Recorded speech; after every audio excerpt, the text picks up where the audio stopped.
Assalamualaikum warahmatullahi wabarakatuh. Innal hamdalillah nahmaduhu wa nasta'inu wa nastaghfiruh wa na'udzu billahi min syururi anfusina wa min sayyiati a'malina. May yahdihillahu fala mudilla lahu wa may yudlil fala hadiya lahu. Asyhadu an la ilaha illallah wa asyhadu anna Muhammadan abduhu wa rasuluhu la nabiyya ba'da. Allahumma shalli ala Muhammad wa ala ali Muhammad kama shallaita ala Ibrahim wa ala ali Ibrahim. Alhamdulillahirabbil alamin. Segala puji bagi Allah atas segala nikmatnya hingga pada hari ini, pada saat ini kita masih diberikan nikmat sehat, nikmat iman, nikmat rezeki yang Allah limpahkan kepada kita dan keluarga kita, sehingga kita masih bisa melaksanakan ibadah-ibadah yang Allah telah tetapkan kepada kita. Salawat dan salam tidak lupa kita salawatkan kepada baginda Rasulullah Shallallahu Alaihi Wasallam atas hidayah al-huda yang diturunkan kepada beliau berupa Al-Quran dan As-Sunnah, yang semoga kita istiqomah mempelajarinya, mengamalkannya hingga akhir hayat kita insyaallah. Baik para jamaah yang dirahmati oleh Allah Subhanahu wa taala, pada hari ini kita akan bahas mengenai bab kejujuran yang ada pada kitab Riyadhus Shalihin. Kemarin sudah kita bahas bab 56, hadis 56. Sekarang kita akan bahas hadis 57 ya, dari kitab Riyadhus Shalihin karya Imam An-Nawawi. Bismillahirrahmanirrahim. Ar-Rabi'u an Abi Samin wakila Abi Sa'id wakila Abi Walid Sahl ibn Hunayf wa huwa Badriyun radhiyallahu anhu anna Nabi sallallahu alaihi wasallam qala man sya'alallahi sahadata bisidqi balagatullahi manazila syuhada'i wa in mata ala firashihi riwayat Muslim. Dari Abu Sabit dikatakan Abu Syaid, dikatakan juga Abu Al-Walid Sahal bin Hunayf, dia adalah orang yang ikut perang Badar, bahwa Nabi SAW bersabda, barang siapa yang benar-benar memohon kepada Allah untuk mati syahid, insyaallah niscaya Allah akan mengabulkan tingkatan orang yang mati syahid, mesti dia mati di tempat tidurnya. Hadis riwayat Muslim. Ini adalah permohonan yang luar biasa. Kalau kita telah hadis ini, permohonan untuk mati syahid. Ketika seseorang sudah meminta kepada Allah agar ketika dia mati untuk husnul khotimah atau mati dengan cara penutupan yang baik atau mati dengan menyebut kalimatul Allah, ketika dia siap untuk meninggal secara syahid, artinya bahwasanya diri kita akan sangat-sangat mempersiapkan kematian tersebut. Ibaratnya ketika kita siap untuk mendapatkan nilai yang bagus dalam ujian, misalkan sekolah kita melaksanakan ujian, kita siap-siap dan kita berusaha pasti dalam ujian tersebut untuk mendapatkan nilai yang bagus. Karena kita memohon, berdoa supaya kita mempunyai target, kita mendapatkan nilai yang bagus. Makna dalam hadis ini juga kalau yang tersurat bahwanya seorang muslim itu harus mempunyai target dalam kehidupannya.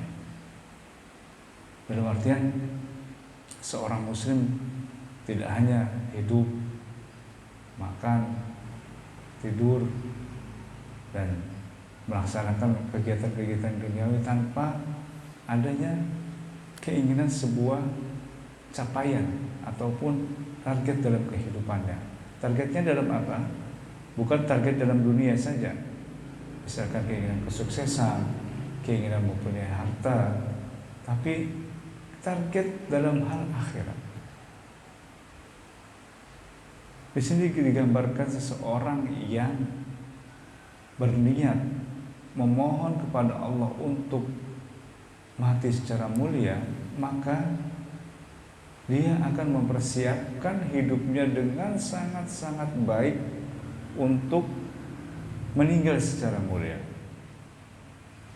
Barang siapa orang-orang yang mempersiapkan hidupnya untuk meninggal secara mulia, insya Allah akan mempersiapkan kematiannya secara mulia juga. Dalam hal ini seorang muslim harus mempersiapkan dirinya sebaik-baiknya untuk kehidupan akhiratnya.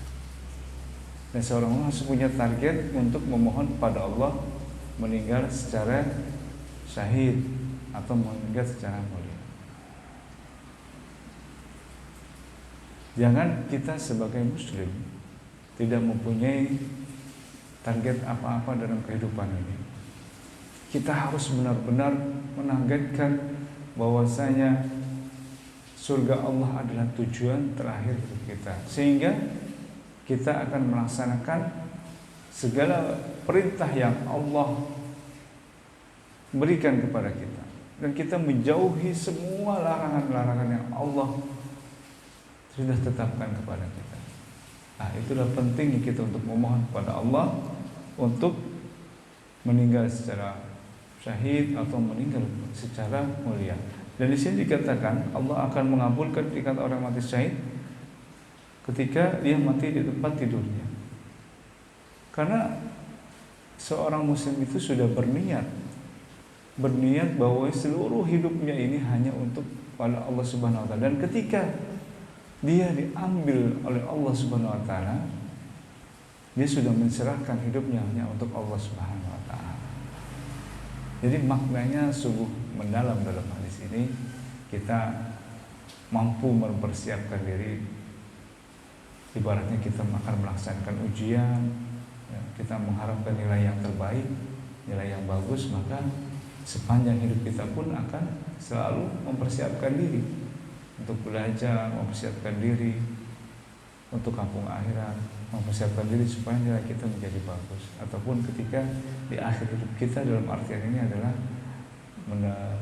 mendapatkan husnul khotimah, insyaallah. Nah, inilah hadis yang sangat penting untuk kita terapkan dalam kita sehari-hari. Dalam doa kita pun memohon kepada Allah untuk dimohonkan untuk meninggal secara husnul khotimah atau meninggal secara syahid. Syahid ini dalam artian juga kalau di zaman Nabi SAW adalah meninggal akan peperangan, meninggal karena jihad. Lalu apakah jihad yang dilaksanakan pada zaman ini adalah jihad secara banyak hal? Jihad secara kita untuk keluarga kita, dan jihad secara kita untuk ekonomi umat, misalkan jihad kita untuk berdakwah di jalan Allah, menyampaikan kebaikan-kebaikan, atau jihad kita dalam bekerja untuk keluarga dengan niatan yang baik dan terus untuk keluarga, itu termasuk dengan jihad. Dan kita memohon kepada Allah untuk mati secara syahid. Pada zaman dirahmati Allah Subhanahu wa taala, mudah-mudahan kita mampu mempersiapkan diri kita untuk meninggal ataupun menghadap Allah dengan kemuliaan, insyaallah. Hadis selanjutnya kami akan bacakan dari Abu Hurairah radhiyallahu anhu. Dia mengatakan bahwa Rasulullah SAW bersabda, ada salah seorang nabi, semoga salat dan salam senantiasa Allah curahkan atas mereka, sewaktu akan berangkat perang berpesan kepada kaumnya, janganlah mengikuti seorang laki yang baru menikah dan belum berkumpul dengan istrinya, juga seorang laki-laki yang sedang membangun rumah bangunan namun dia belum menaikkan atapnya. Demikian pula seorang lelaki yang telah membeli seekor kambing atau seekor unta hamil sehingga ia menunggu kelahiran anak ternaknya tersebut. Kemudian Nabi itu berangkat perang. Ketika mendekati sebuah perkampungan setelah Asyar atau dekat darinya, dia berkata pada matahari, "Wahai matahari, kamu diperintahkan, aku juga diperintahkan." Lalu dia berdoa, "Ya Allah, tahanlah matahari itu sebentar untuk membantu kami." Seketika matahari itu berhenti sehingga Allah memberikan kemenangan kepada Nabi itu. Lalu dia mengumpulkan harta rampasan. Setelah beliau mengumpulkan harta rampasan perang tersebut, tiba-tiba ada percikan api dari atas langit yang membakar harta tersebut. Namun mendadak api itu berhenti dan tidak mau membakarnya. Lalu Nabi berkata, "Di antara kalian ada yang berbuat ghulul," atau ghulul itu curang, "maka hendaklah tiap-tiap kabilah segera bersumpah kepadaku." Ada salah seorang yang tangannya melekat tidak bisa dilepaskan dengan tangan Nabi itu, sehingga ia berkata, "Dalam kabilahmu ada yang curang. Oleh karena itu semua orang dalam kabilahmu harus bersumpah kepadaku." Kemudian melekatkanlah tangan 2 atau 3 orang dari mereka dengan tangan Nabi. Seraya Nabi tersebut bersabda, "Kalianlah orang-orang yang berbuat curang itu." Kemudian orang-orang tersebut membawa emas sebesar lembu, lalu diserahkan kepada Nabi di hadapan Nabi, dan dengan datang percikan api itu memakan emas tersebut. Rasulullah bersabda, "Harta rampasan perang itu belum pernah dihalalkan kepada seorang pun sebelum kita." Kemudian Allah yang maha mulia lagi maha luhur mengetahui kelemahan dan kekurangan kita. Oleh karena itu Allah menghalalkan harta rampasan itu kepada kita. Muttafaqun alaih. Ini adalah hadis Al-Bukhari dan hadis Muslim yang hadis nomor 1747. Di sini dijelaskan ketika Nabi pada masa peperangan, ya, mengisahkan tentang kejujuran seseorang, kejujuran daripada orang yang ikut berperang, sehingga ada yang berbuat curang, yaitu mengambil harta rampasan secara diam-diam, ya, berupa emas, ya, dan seketika itu pula emas itu hancur, terbakar. Dan di sini dikisahkan bahwasanya Nabi SAW itu sangat memberi perhatian kepada kita atau pada umatnya untuk selalu berbuat jujur, ya.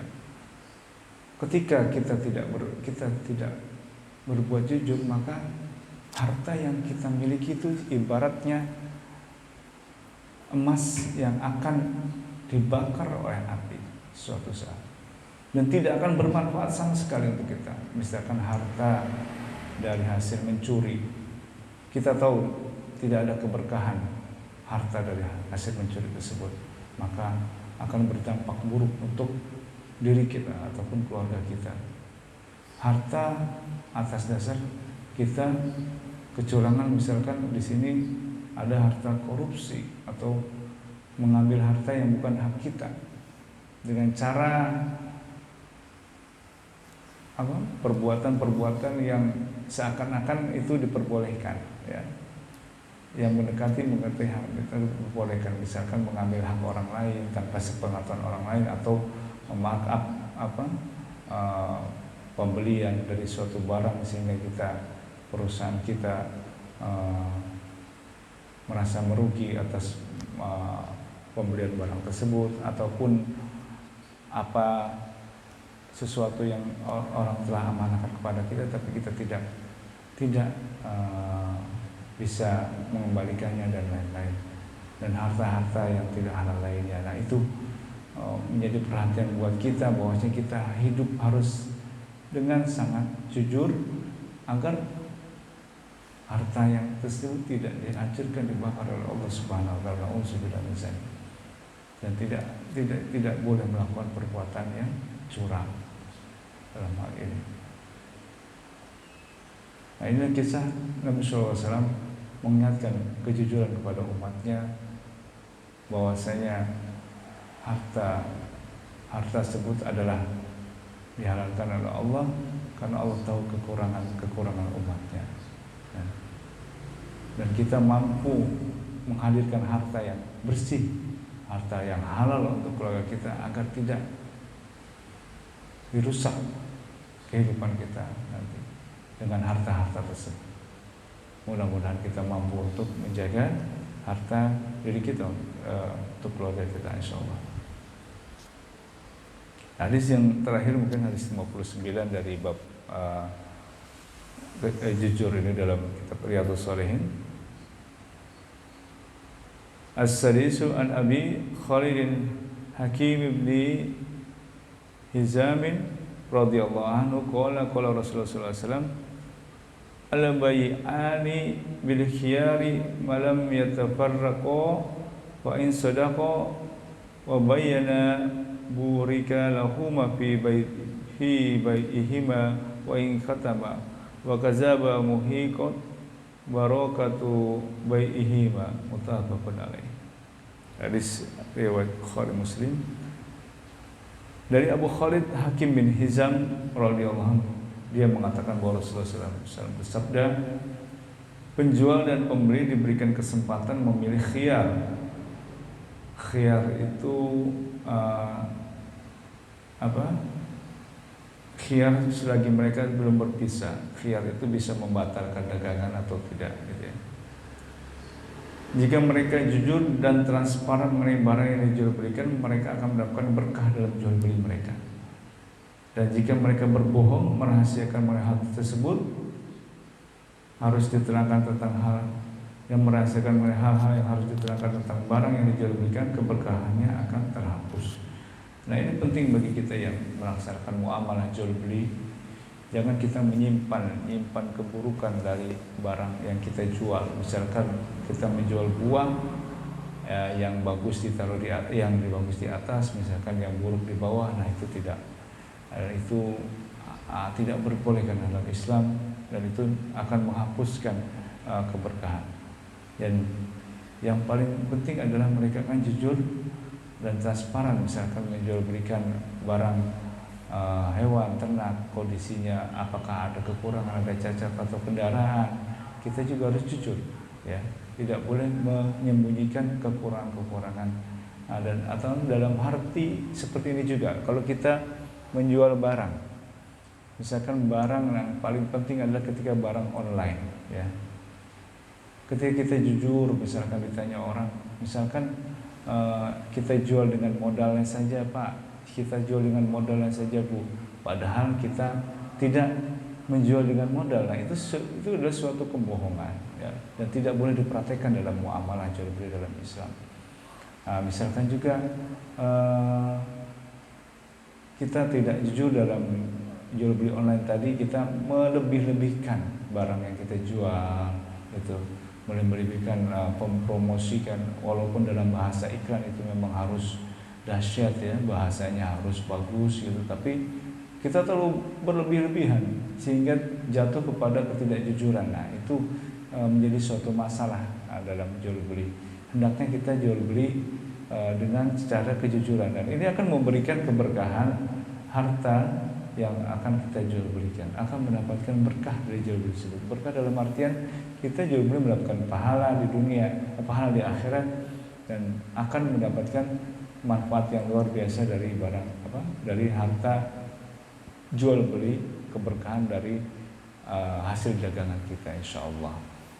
Nah, ini hal yang penting harus kita ingat, bahwasanya kejujuran sangat diutamakan dalam agama Islam dan harus kita terapkan sehari-hari dalam pekerjaan kita, dalam perkataan kita, jujur kepada orang lain, untuk berkata jujur, bahwasanya tidak berbohong, tidak melebih-lebihkan sesuatu. Sekarang ini orang-orang banyak ingin terlihat bagus di mata orang sehingga dia tidak mau berbuat jujur, atau ada yang upload sesuatu hal yang banyak memberikan kebohongan, ya, memberikan sesuatu ketidakjujuran. Nah, itu tidak boleh dalam Islam. Dan mudah-mudahan kita selalu istiqomah di jalan Allah, atas kejujuran yang ada dalam diri kita, menjadi kebaikan untuk diri kita dan keluarga kita, dan kita nanti di akhirat nanti akan diberikan surga Allah insya Allah atas kejujuran yang kita lakukan. Dan ini hal penting kita tanamkan kepada anak-anak kita untuk selalu berbuat jujur, berkata jujur, dan tidak berbohong ya. Karena kejujuran adalah kunci daripada keberkahan dalam hidup ya. Kunci dalam keberkahan. Kalau ingin hidupnya berkah, ingin hidupnya berkah dalam artian diberikan kemudahan, manfaatan oleh Allah Subhanahu wa taala, kita harus berkata atau berbuat jujur insya Allah. Baik, itu saja yang bisa kami sampaikan secara singkat 3 hadis, mudah-mudahan bermanfaat untuk pagi ini. Kita akan bertemu kembali esok hari. Kita tutup dengan membaca doa penutup majelis. Subhanakallahumma wa bihamdika asyhadu an la ilaha illa anta astaghfiruka wa atubu ilaik. Assalamualaikum warahmatullahi wabarakatuh.